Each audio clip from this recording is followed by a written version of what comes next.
Rise, Meg. The Force will be with you. Hello everyone and welcome back to my channel. I hope you're all having an amazing day. In today's news update, we have some really exciting speculation to do with Din Djarin and a wild theory that he could potentially have been the cause of the First Order. We're also going to be talking about plot points that could potentially crop up in the Book of Boba Fett and more. Before I dive into the news, please may I ask you to hit like down below, subscribe to my channel if you're brand new, and a huge welcome if you are, and make sure to hit the notification bell to be alerted each and every time I post new content to the channel. You can expect daily Star Wars updates from me.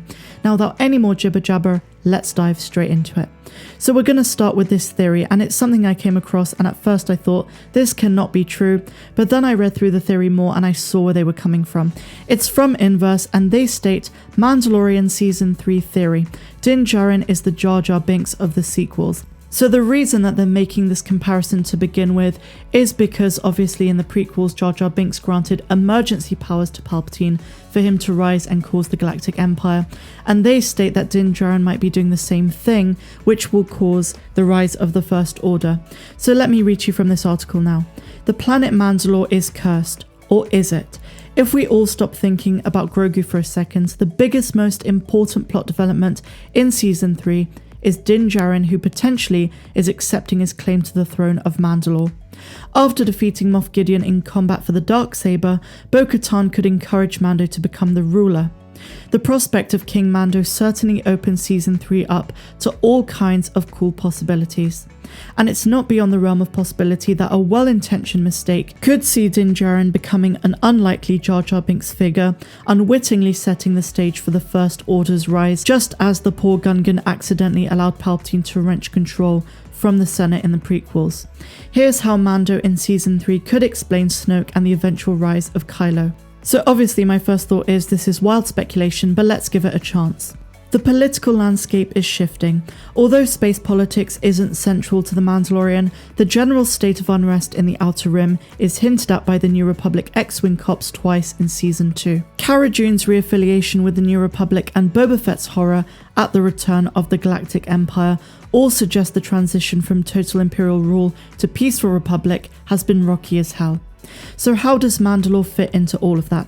As far as we can tell, the Empire completely ravaged Mandalore early in Palpatine's reign, which seems to account for the fracturing of the Mandalorian society in post-Return of the Jedi eras, as we see in Mando.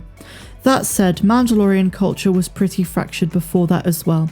You've got at least two civil wars, one in Jango Fett's time and the other one, which we saw throughout the Clone Wars. But as Bo-Katan said in Season 2, we're stronger together. If King Mando takes the throne, he could be the rallying point everyone needs to come together.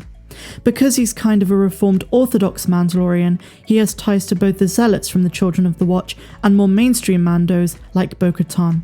He also has good relations with outside Mandalorians such as Boba Fett, who maybe isn't a true Mandalorian but had a father who used to be one. If King Mando happens and the planet Mandalore is united, the next question is simple. What is Mando's policy towards the New Republic? So this is how they think that Mando could basically cause the First Order. In the Clone Wars, Obi-Wan Kenobi went to Mandalore because it was an Outer Rim planet that had declared itself neutral in the conflict between the Republic and the Separatists. Back then, the Old Republic needed the strength of Mandalore to help rallying more independent systems to fight against Count Dooku, the Techno-Union Army and the Trade Federation. Thanks to internal politics, partially Bo-Katan's fault, though you can mostly blame Darth Maul, Mandalore never really got it together to formally help the Republic. In the end, Bo-Katan's forces did team up with the Republic, but we all know how that turned out. Order 66 certainly wasn't the fault of the idealists within the Old Republic, but in The Mandalorian, you can tell that Bo-Katan doesn't love thinking about the good old days of the clone army. Her stance is likely reflective of most Mandalorians. All of these wars are somebody else's fault, not theirs. Mando was orphaned because of the Clone Wars, and it feels unlikely he'd sympathize with the Republic, new or old. This means it feels really unlikely that Mando would push a newly unified Mandalore to become part of the New Republic. As the Mandalorian has demonstrated, the New Republic is strongest in the core worlds and has a harder time keeping order in the Outer Rim. Even Grief Karga notes that the Empire couldn't really keep the Outer Rim in line, meaning there's little evidence that the New Republic can either. The planet of Nevarro joining or not joining the New Republic doesn't feel like a big deal either way, but Mandalore continuing to be independent at this point in Star Wars history is a big problem. The First Order was able to rise to power mostly because the New Republic was unable to keep tabs on what exactly was going on outside of their power base.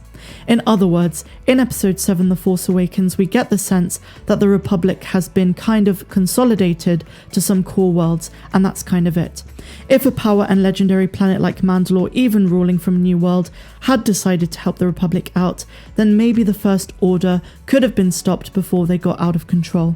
Basically, through some seemingly well-meaning act of political neutrality, Mando could be like Jar Jar Binks and accidentally cause the rise of the Empire 2.0, the First Order. This isn't to say that the rise of the First Order is Mando's fault directly. We don't actually know what decisions he'll make, but based on what we know of the way and of Din Djarin's predictions, Mandalore joining the New Republic does not seem like a safe bet. So what do you guys think about this theory? I know a whole bunch of people probably saw the title and saw that I was speaking about the First Order and clicked away or rambled in the comments about how much they hate the sequel trilogy. But if you really just put your mind to it, of course they're going to try and show the rise of the First Order. The underlying political backdrop of The Mandalorian is the fact that the Empire has died out and there is the Imperial Remnant, but soon enough we are going to get the First Order. Now, I don't necessarily believe that this theory to do with Mando causing the First Order is going to happen in Season 3 or even in Season 4, but at some stage we are going to have to see the rise of the First Order for the sequels to tie in or to make sense. I'm not going to lie to you, as much as I've criticised and also defended the sequel trilogy, I felt like the First Order wasn't nearly as menacing as the Empire was. But we shall see the direction that Season 3 takes. So now let's move on to our next article, and we're going to be talking about the Book of Boba Fett. So this article is from Cheat Sheet, and they say everything that fans should know about the plot and cast. The story of the show is so far unknown, except for what can be inferred from the mid-credits sequence. Boba Fett takes over Jabba's former operations with an assist from Ming-Na Wen's Fennec Shand. Both she and Temuera Morrison are slated to return. One of the main reasons that the Book of Boba Fett scene took viewers by surprise was that it was not included in Disney's announcement during Investor Day. Showrunner Jon Favreau said, "We wanted to hold this back because we didn't want to spoil the surprise during the big Disney announcement for all of the shows, and so they let me keep this one a secret." So now I'm going to tell you guys some of the plot or potential plot points that we could see in the Book of Boba Fett.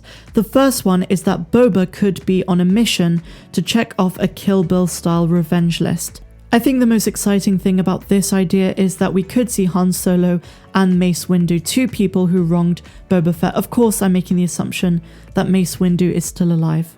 Another possibility is that Boba reunites with the old bounty hunter squad that we did see in The Empire Strikes Back.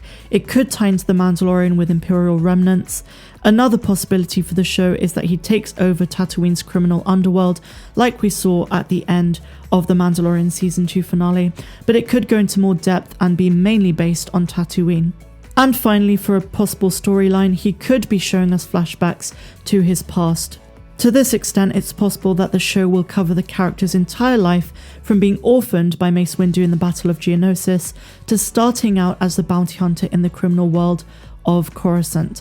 And if they go in this direction, they do need to show us how he survived from the Sarlacc pit and what he's been up to since. So that is all of the news I have for you guys today. I really hope you enjoyed the video, and if you did, be sure to give this video a big fat thumbs up, subscribe to my channel if you're new, and also please consider heading over to my Patreon page. For just $2 or $10 a month, you can get exclusive access to content that is not found here on this platform. I'm Star Wars Meg, wishing you a phenomenal rest of the day, no matter where you dwell in the galaxy. Have a good one.